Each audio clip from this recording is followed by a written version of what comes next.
Welcome back, fourth grade friends. So at this point, you should have already written your headline and your byline and your introduction to your article. And you also should have organized your writing into different categories. You should kind of have an idea of how it's going to go. The next thing, and this is really going to be this entire week, is going to be working on writing your article. So kind of finishing up your drafting part of it. And one of the biggest things you're going to do constantly throughout this is leading into quotes. So what you're basically going to be doing is turning your question into a sentence, into a statement.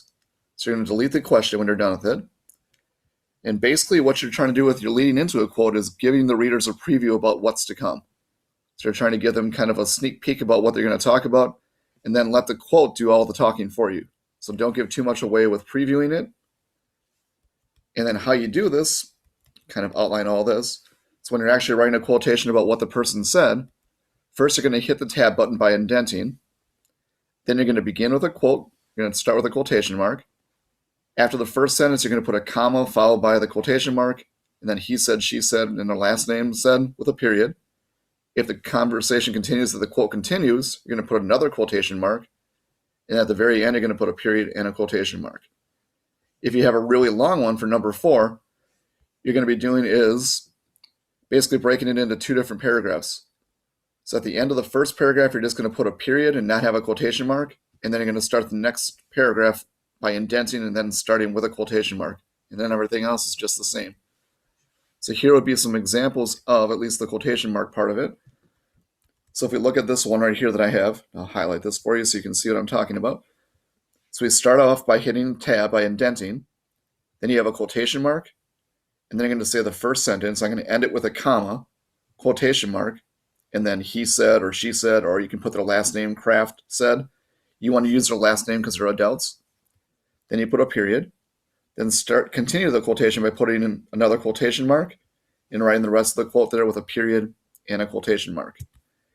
As far as what I was talking about with the longer one, let's see if I can find one of those on here. I think I have one of those. Here it is. So for this one, I had, again, quotation mark by coming to America. I thought I could do better economically, but my relatives actually did better by living in Germany, comma, quotation mark, Kraft said, period, quotation mark. Then I continued it all the way down to here, and I just ended this with a period, and then started the next one with a quotation mark because we're continuing a really, really long quote. And then at the end, you're just going to end with a quotation mark. You don't have to say he said or she said in this because we already know the same person is talking. So that's how you handle the quotation marks. So please use this as an example to help you out here. I'll have this on your lesson plans. You guys can look at back at this and refer to this. As far as turning the quotes into, or leading into the quotes, what you're going to be doing is, so taking a question like this one right here.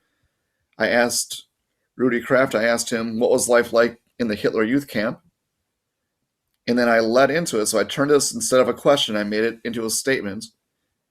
And I wrote down that Kraft had an interesting experience in Adolf Hitler's youth camps. So I just kind of gave them a preview, and then I let the quote do most of the talking. Then he said, I was trained to be a pilot. I never fought in the war because I was too young. I was 17 when the war was over.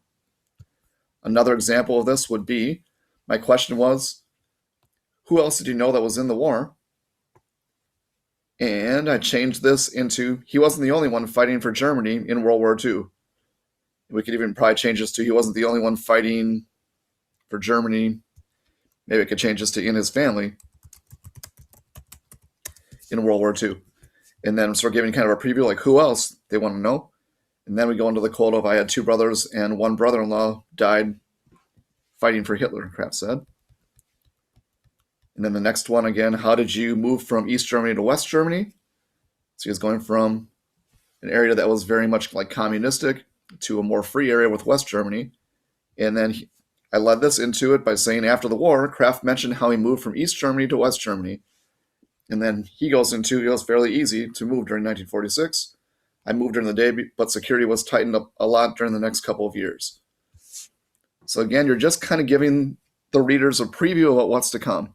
So you don't want to have a question, turn it into a sentence, and then kind of just give them a preview about what's to come, or just give them a little bit of a hint of what's to come. If you use your organization that you had already made, it should be pretty easy to put the questions in the right order, and then just turn them into sentences. And you can look at my main article and kind of see how this all fits together. But basically, this is going to be kind of a rough draft of just writing down for each of the quotes, just having a little sentence or two leading into it, and then going right into the quote. Hopefully this helps. Again, if you need any help, please let me know. Thanks a lot. We'll see you later.